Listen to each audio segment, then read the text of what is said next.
కళ్యాణి గారు బయట వెయిట్ చేస్తున్నారు. కళ్యాణి గారు ఎట్లా చూస్తారండి? శోభిత ధూళిపాళ్ళ నాగ చైతన్య కలిసి ఉండరు, విడిపోతారు అని చెప్పేసాడు క్లియర్గా వేణుస్వామి గారు. అదే అశోక్ గారు నమస్తే. అక్కడ ఉన్న ప్యానెల్లో ఉన్న వాళ్ళందరికీ నమస్తే అండి.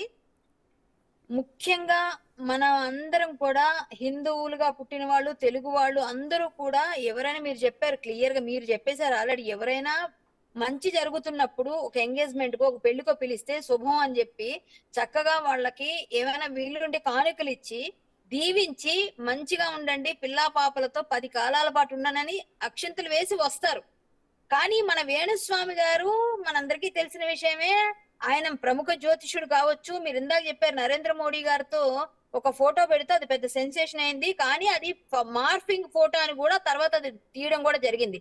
ఆయన దాన్ని ఎంతవరకైనా తెగబడగలరు.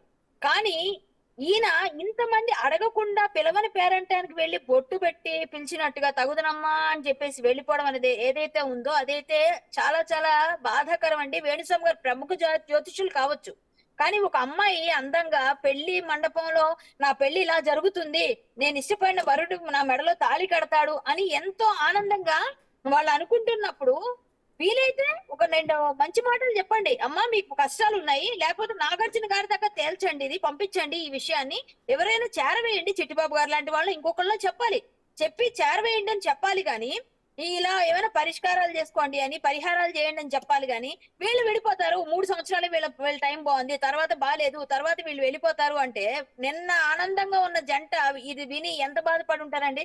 వాళ్ళ ఆనందాన్ని ఎందుకండి ఆవిరి చేయడం? అదైతే నేను వేణుస్వామి గారు చేసింది చాలా చాలా పెద్ద బ్లండర్ మిస్టేక్. ఇంకా అమ్మవారి మీద ఒట్టు పెట్టి ఒట్టు తీసి గట్టు మీద పెట్టేశాను, నా ఒట్టు నా ఇష్టం అనడం కూడా చాలా తప్పు. అమ్మవారిని ఎంతో ఇష్టంగా మీరు చెప్పేది ఇందాక వామాచారం అంటారు, ఆ వామాచారం ఈ పద్ధతులను ఉన్నాయి, అవన్నీ వాళ్ళు పాటించవచ్చు, వాళ్ళకి ఇష్టమైతే వాళ్ళు ఏవో చేసుకోవచ్చు. అవన్నీ కూడా చాలా మంది నమ్ముతారు. వామాచారం అనేది ఆయన చేస్తారు అని ఆయన ఒప్పుకుంటారు. దాన్ని మనం తప్పు పట్టలేము, ఎందుకంటే అది మద్యం పెట్టిన మాంసం పెట్టిన పంచమకారాలతో చేస్తారు కాబట్టి అది అది అదొక ఆచారం.